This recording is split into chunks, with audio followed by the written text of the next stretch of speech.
Welcome to HARE's Market Update for March 2025. So today we're going to go and review Salt Lake County numbers comparing March 2025 to March 2024. And a lot's happened. Donald Trump was elected president. While the market was super excited when he got elected, since the whole tariff talk, etc., we've had a lot of uncertainty in the market. And I think that's being reflected right now in the home market also. It's quite astounding. So let's go over some year-over-year numbers, and we'll talk about a little bit of year-to-date stuff. So our new listings for March of this year are actually up 13%. This year they were 1591, last year 1406. So those are the new listings that listed in Salt Lake County in March. So up 13%. So we're having more inventory come on the market, which is great because we need more inventory. More inventory gives buyers more options. The problem is rates are going all over the place and sometimes they're high, and so people aren't buying as fast as they do sometimes. And that's reflected actually in our next two numbers. So pending sales are actually down. They decreased, not a lot, only 2.2%, but pending sales for March are lower.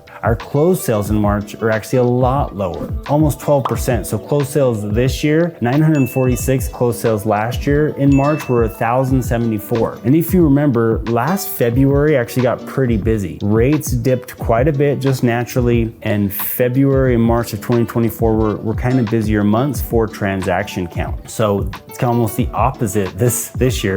Rates didn't dip, stuff has stayed kind of steady, and we actually have a lower closed sales count. Following those same trajectory, our days on markets also increased. So we're up to median days on market of 55 for this March, and last March we were at 49, so up 12%. Median sales price and average sales price have basically stayed pretty flat. Median's at about $520,000 in Salt Lake County, and our average sales price is at $616,000 in Salt Lake County. One thing to know, the percent of original list to price received, so list to price, so that's actually down.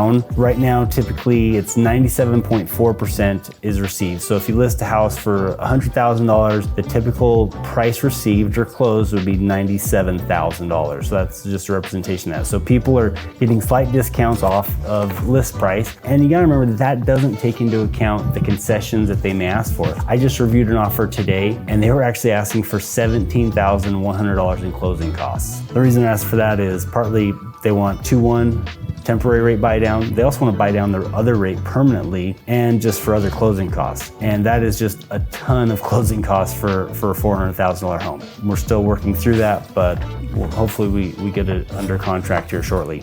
Inventory home for sale, this has actually spiked quite a bit. So last March in 2024, we were at 1,738 homes for sale. So this is like total listings, the new ones and everything that's been on the market for a bit. This year in March, 2,449, increase of 40%. So that is a lot of inventory coming in the market. Like I said, it's great for home buyers. It gives them a lot more options. This demonstrates that this whole interest rate lockup from the seller side is kind of dissipating, but some of the buyers are still standing on the sidelines hoping for rates to dip lower. Like I've always said, don't move because of rates or trying to time the market. Move when you need to move. You can always refinance when rates do dip, but trying to if you need to move right now, and you can refinance later on.